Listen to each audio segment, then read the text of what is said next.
Shkopi 112 cm ju ngul në trup gjatë ngjitjes në mal, infermieri ecën 6 orë në këmbë për të mos paguar helikopterin. Një alpinist amerikan ka përjetuar një situatë pazakontë dhe të rrezikshme gjatë ngjitjes në malin më të lartë të Montanës pasi u rrëzua dhe u shpua nga shkopi i tij ecjes. David Cifaldi, 32 vjeç, po kalonte pllajën e njohur si Frostdet Plateau, së bashku me 2 miq kur shtylla metalike i depërtoi në trup. Shtylla prej çeliku rreth 112 cm e gjatë kaloi përmes lëkurës poshtë krahut të majt dhe doli nga shpina, por fatmirësisht nuk preku organe jetësore. Cifaldi, i cili punon si infermier në një spital në Billings, vendosi se mund të largohej vetë nga mali duke shmangur një ndërhyrje me helikopter për të shmangur koston e lartë të një ndërhyrje me helikopter. Pas komunikimit me autoritetet përmes një pajisje satelitore, ai dhe shokët e tij nisën zbritjen e vështirë.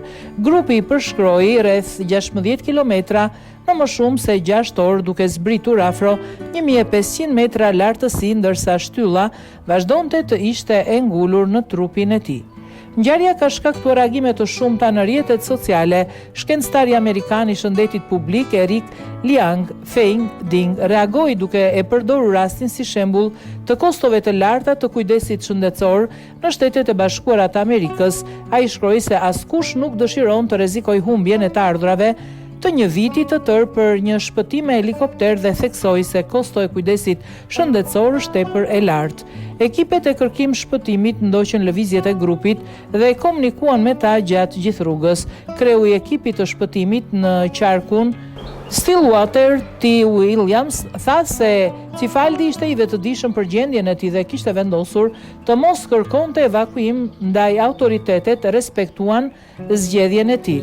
Pasi mbërriti në automjet, miqtë e dërguan fillimisht në një klinik, por mjekët e dërguan për trajtim të specializuar e Steve Vincent Regional Hospital në Billings. Aty mjekët i hoqën shtyllën, i trajtuan plagën dhe pak ditë më vonë ai u rikthye në punë. Cifaldi deklaroi se do të merrte të njëjtin vendim edhe në të ardhmen, duke theksuar se prania e 2 miqve me përvojë dhe mundësia për të kontaktuar shpëtimin në rast përkeqësimi e bën të pamundur këtë dalje të rrezikshme nga mali.